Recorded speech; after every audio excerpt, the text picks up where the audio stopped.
নভেম্বরে আপনি অক্টোবরে যখন সাফাই সাক্ষী দিয়েছিলেন, আমি বলছি, আমার মনে আছে, আমি বলছি আদালত কি সিদ্ধান্ত না দিবে আমি জানি না। আদালত সিদ্ধান্ত দিল, হুকুম দিল, আমার কিছু আসে যায় না। আমি সিদ্ধান্ত দিছি আমাকে নভেম্বরের মধ্যে যদি ছেড়ে দেওয়া হয়, মাঝখানে ডিসেম্বর রেখে জানুয়ারি থেকে আমি উদ্যোগ নেবো টাকা ফেরত দেওয়া। কিন্তু আমাকে নভেম্বরে ছাড়া হয়, আমাকে ছাড়া হয়েছে এখন জানুয়ারিতে। সুতরাং আমি ফেব্রুয়ারিটা সময় নিব, নিয়ে মার্চের থেকে উদ্যোগ নেবো। ওই একই কথা, মাঝখানে 1 মাস আমাকে টাইম দিতে হবে, আমাকে বুঝতে হবে কোন খাত থেকে কেমনে দেবো। তবে প্রাথমিক পর্যায়ে আমরা চিন্তা করতেছি যারা খুব বেশি নিডি, যাদের অবস্থা একেবারে মানে নুন আনতে পান্তা ফুরায়, এদের একটা লিস্ট তৈরি করব। ওরা, আমি বিশ্বাস করি কিছু লোকের টাকা নগদে দিতেই হবে না। আদালত তো আর সেই ধরনের মামলাই করে নাই। আপনি কথাটা বুঝেন না কেন? আদালতে কোন ডিস্ট্রিবিউটর বিনিয়োগকারী মামলা করছে? তাহলে আদালত গায়ে পড়ে রায় দিব কেন? তাহলে এই যে 4500 যে ডাবল জরিমানা করছে, এটা আমরা আপিল করব, এটা আমরা আপিল করব। আমরা কেন পাবলিকের টাকা আমরা সরকারে দেব? কিন্তু আপনার বিরুদ্ধে ডিস্ট্রিবিউটর মামলা করে নাই তাই আপনি উদ্যোগ নেবেন না, এটা তো হতে পারে না। আমরা তো গুড ফেইথে উদ্যোগ নেব। আমরা তো মামলা করছে ও আদালত বলছে সে কারণে না। আমরা নিজের থেকে অব্লিগেশনে ফিল করতেছি যে এখানে কয়েকশো কোটি টাকা আমাদেরকে যোগান দিয়ে কিছু লোকের বাঁচায় রাখতে হবে, কারণ তারা বাইচা থাকলে আমাদের ব্যবসা হবে। একদম নিডফুল যেগুলো আছে সেগুলো একটা লিস্ট করবো আমরা আপনাদের মাধ্যমে, যে কাদেরকে না দিলেই নয়, আর যাদেরকে না দিয়ে রাখা যাবে তাদেরকে ধীরে ধীরে দেবো আস্তে আস্তে। আমাদের কিন্তু দেওয়ার ক্যাপাসিটি আছে ইনশাআল্লাহ, কিন্তু ক্যাপাসিটি আমাদের হাতে নাই। ক্যাপাসিটি এখন সরকারের হাতে চলে গেছে। সরকার থেকে ওই ক্যাপাসিটিটা ট্রান্সফার করতে হবে, যে আমাদের প্রপার্টি আমাদের বুঝাই দেন, ব্যাংক অ্যাকাউন্ট বুঝাই দেন। এমনও বোধ হয় আমার যতটুকু ধারণা 1-150 কোটি টাকা ক্যাশ আছে। এই 1-150 কোটি টাকা দিয়ে শুরু করা যাবে মার্চের থেকে, যদি আমরা ফেব্রুয়ারির মধ্যে আদালত আমাদের ব্যাংক অ্যাকাউন্ট খুলে দেয়। ধরেন ফেব্রুয়ারির মধ্যে খুলে দিল, এবং আমরা উদ্দেশ্য বলবো আমরা টাকা ফেরত দেওয়ার জন্য ব্যাংক অ্যাকাউন্ট খুলে দেবো, তখন আমরা দেওয়া শুরু করে দেবো। এই যে বিভিন্ন সম্পদগুলো বেদখল হয়ে গেছে অনেকগুলো, সেগুলো আদালতের মাধ্যমে দখল করতে হবে। মাটি এমন এক জিনিস, এটা কেউ দখল করতে পারে না। 2012 সাল থেকে আসলে এই যে সারা বাংলাদেশের বাইরে থেকে বিভিন্ন ডিস্ট্রিবিউটর আছে, এই যে আপনাকে যে সাপোর্ট দিয়ে গেছে, এদের জন্য আলাদাভাবে কোনো কর্মসংস্থান করার ব্যবস্থা আছে কি? এরকম কর্মসংস্থান না, এরা সবাই আমার ব্যবসায়ী পার্টনারদেরকে মালিক বানাবো। কিসের কর্মসংস্থান? কোনো চাকরি নেই, চাকরি বন্ধ, সব ব্যবসায়ী পার্টনার। এদেরকে হয়তো দাস থেকে আমি 100 টাকা শেয়ার নিচ্ছি, তাহলে 200 টাকা দেওয়ার কথা দেবো, ওইটাই দেবো, যেটা ওয়াদা সেটাই দেবো। তারা মালিকই হবে।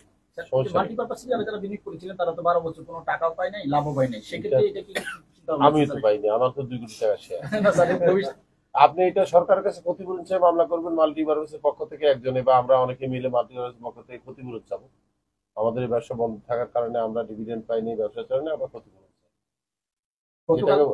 চাই। গতকালকে আদালতে এই যে আপনি যখন রায় হয়েছে, তখন একজন আইনজীবী পাশ দিয়ে যাচ্ছিলেন, যখন লাইভ চলছিল, নিউজ কভার হচ্ছিল, তখন বলা হচ্ছিল যে কত বছর ওনার সাজা হয়েছে, 12 বছর। তো কত বছর সাজা কেটেছেন? যে 12 বছর 3 মাস প্লাস। বললো আপনারা সকলে দ্রুত মানহানি মামলা করেন। মানহানি কেন হবে?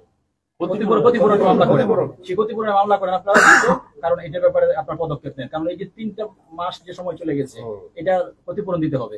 3 মাসের না, আমরা ক্ষতিপূরণ 12 বছরের 3 মাসের চাওয়া মানে হচ্ছে আমরা সাজাটাকে মেনে নিই।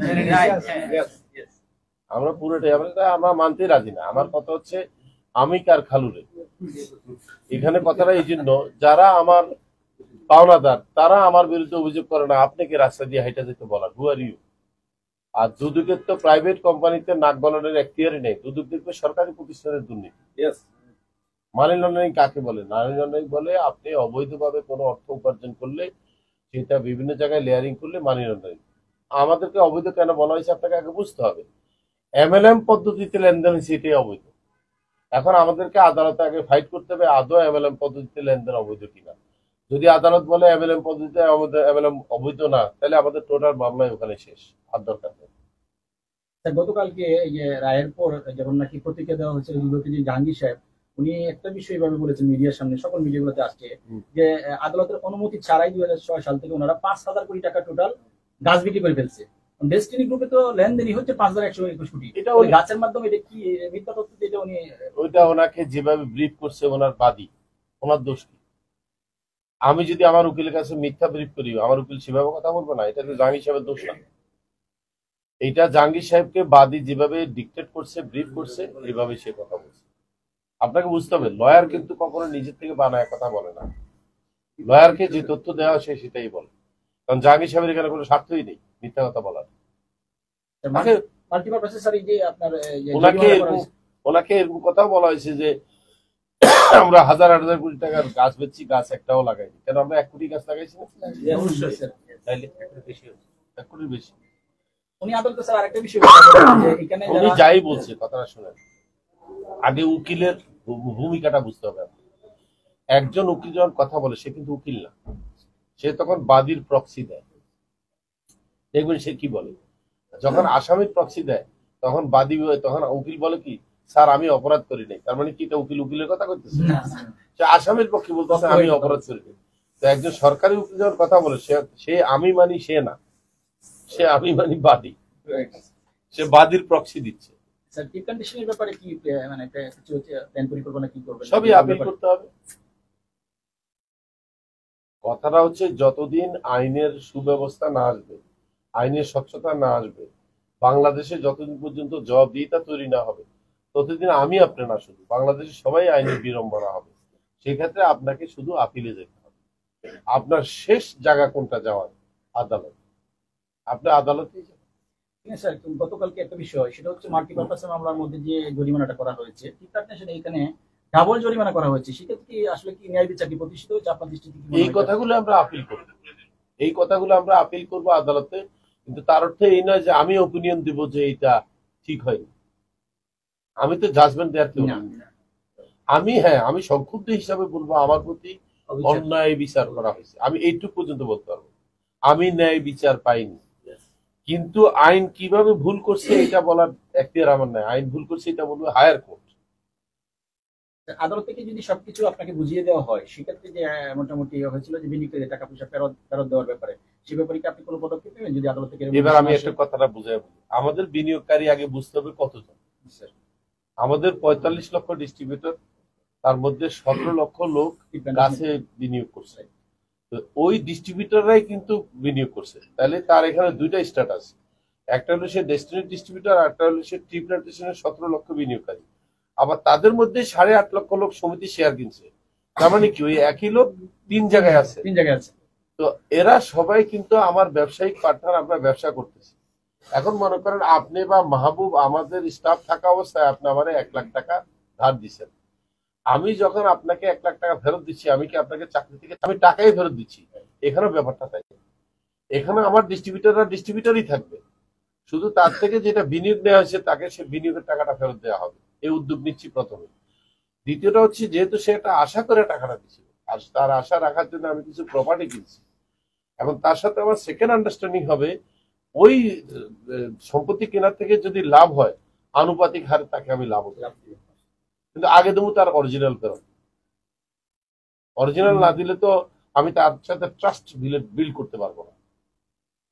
তো সেইখানে আমরা ক্লাসিফিকেশন করব, যার নিড বেশি তারা আগে ফেরত দেবো, তারপরে যেমন মনে করেন, আমি যদি এইভাবে এখন একদম প্র্যাকটিক্যাল কথাই বলি, তাহলে ডেস্টিনি সব টাকা ফেরত দেওয়ার সময় সর্বশেষ যে 2 ব্যক্তিরে আপনি ফেরত দেবো আপনার উনি। তার মানে কি দাঁড়ালো, এটা হলো একটা লাস্ট 2 জন আপনাদের আগে বাকিদের দেওয়া হবে। ক্লিয়ার হয়েছেন? ঠিক আছে স্যার। এখন প্রশ্ন হচ্ছে আসলে টাকা দেওয়ার ব্যক্তিগত জন আসে, সেটা আলাদা একটা বিষয় আছে স্যার। স্যার একটা ব্যাপার, এই যে স্যার ওই যে আমরা বিনিয়োগের আমরাও চাই আপনি স্যার সবাইকে দেন। সবশেষে আমাদেরকে আর কি না স্যার, এখন এই যে আমি সর্বশেষ একটা বিষয় যেটা আমরা জানার ব্যাপার, সেটা হচ্ছে এই যে দীর্ঘ 12 বছর কতিপয় মিডিয়া যে প্রপাগান্ডা ছেড়ে গেছে, নেগেটিভ একটা এনভায়রনমেন্ট ক্রিয়েট করেছে, ডিস্ট্রিবিউটররা বিশেষ করে অনেকেই গ্রামে যেতে পারছে না। এখন কালকের পর থেকে মোটামুটি সবার মধ্যে একটা আমার উদ্বেগের কথা বুঝেন, আপনারা মিডিয়াকে সরাসরি এভাবে দোষ না দিয়ে আগে তার দিক থেকে কতিপয় স্যার। না, আপনি কতিপয় বলবে তাদের কথা বলি। মিডিয়া নিউজ কেন প্রচার করছে? মিডিয়ার কাজ কি? আমাদেরকে করানো হয়েছে প্রচার করলে কি হয়? ওনার বিজনেস হয়। মিডিয়ার কাজ করছে। মিডিয়া তার ব্যবসায়িক কর্মকাণ্ড চালাইছে। আর আপনার কাজ কি? আপনার কাজ হচ্ছে আপনি এটার প্রতিবাদ করবেন। তাহলে আপনি কি করতেছেন? আপনি আপনার কাজ করতেছেন। এটাই তো জগতের নিয়ম। মিডিয়া বলবে আপনি প্রতিবাদ করবেন না, মিডিয়া বলবে আপনি প্রতিবাদ করবেন। কিন্তু মিডিয়া বললেই যে আপনার বিচার হয়ে যাচ্ছে, আপনি অপরাধী, এটা মিডিয়া কোনোদিন বলে না। মসজিদে যখন আজান দেয় সবারই নামাজে ডাকে, কারণ হিন্দু যদি বলে এবারে আমার ডাকি কেন, তো আপনি কবেন না ওই আপনারা ডাকছে কি প্রমাণ আছে? সে সবারই ডাকতেছে যে মুসলমান সে যাবে। মিডিয়া যখন আপনাকে বলতেছে আপনি রাগেন কে, যে অপরাধী সে বুঝবে সেটা। আমি অপরাধ করি নাই। যেমন একদিন এক লোকের আরেক লোকে গালি দিচ্ছে, উনি চলে গেছে, তো উনি বলছে আপনারা গালি দিচ্ছে, আপনি শুনছেন না? কে, কখন, কি গালি দিছে? আপনি শুনেন না? না তো, আমি তো শুনছি। তাহলে আপনারা দিছে, আমি তো শুনিই নেই। অ্যাকসেপ্ট না করলে আমি শুনি না। এখন মিডিয়া বললো, মিডিয়া তো ভাই ব্যবসা করতে, বিজনেস করতে ভাই। আপনারা জানেন মিডিয়াতে এখন দুইটা কালচার চেঞ্জ হয়ে গেছে। অ্যাকচুয়ালি মিডিয়ার এখন জনগণের সম্পত্তি না, মিডিয়া হচ্ছে এখন ব্যবসায়ীদের সম্পত্তি। ব্যবসায়ীরা মিডিয়া দিয়ে ব্যবসা করে, তাহলে মিডিয়া হচ্ছে একটা ব্যবসা। আর সাংবাদিকেরা এখন কিন্তু সাংবাদিকেরা করে না, তারা করে চাকরি। তারা প্রতিষ্ঠানের মালিকের চাকরি করে। তাদের সাথে আন্ডারস্ট্যান্ডিং হচ্ছে একমাত্র ওই প্রতিষ্ঠান এবং প্রতিষ্ঠানের মালিক ছাড়া তোমরা সবার বিরুদ্ধে কলম ধরতে পারবে, আর কারো বিরুদ্ধে, এদের বিরুদ্ধে কলম ধরা যাবে না। এটাও চেঞ্জ হয়ে গেছে। আপনি দেখবেন আমার বিরুদ্ধে বৈশাখী বা দড়ি টিসনি কোনদিন নিউজ করবে না। এটা অত্যন্ত খারাপ। যেদিন আপনারা আমার বিরুদ্ধে নিউজ করতে পারবেন সেদিন আপনি নিজের মিডিয়া দাবি করবেন।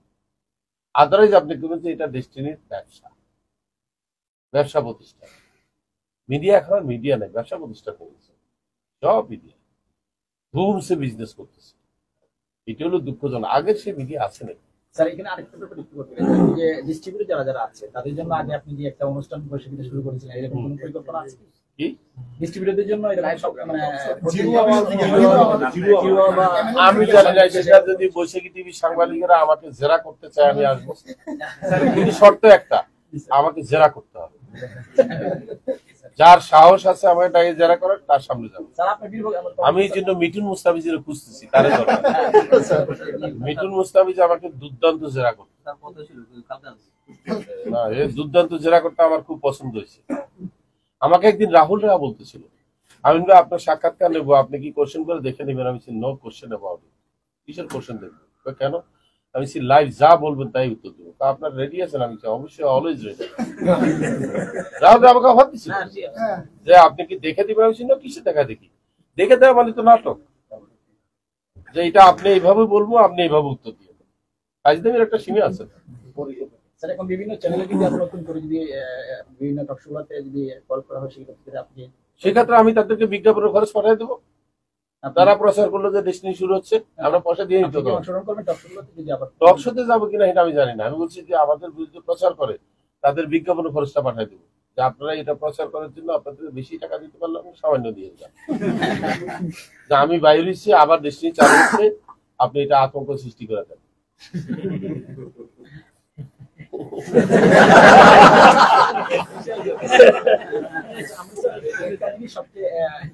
আমরা আনঅফিশিয়ালি যদি জানতে পারলাম বা যে বিষয়টি আপনি এখানে আইনের বিষয় নিয়ে কথা বললেন, যে 6 মাসের মধ্যে টাকা পরিশোধের যে একটা বিষয়, সেটা জজ সাহেব একটা ডাইরেকশন দিচ্ছে, 6 মাসের মধ্যে যদি আমি শোধ না করি, আমি না শুধু সবাইকে 386 কার্যবিধি অনুযায়ী সরকারকে আইনানুগ ব্যবস্থা গ্রহণ করতে দিচ্ছে। ওইভাবে লেখা আছে সরকারকে।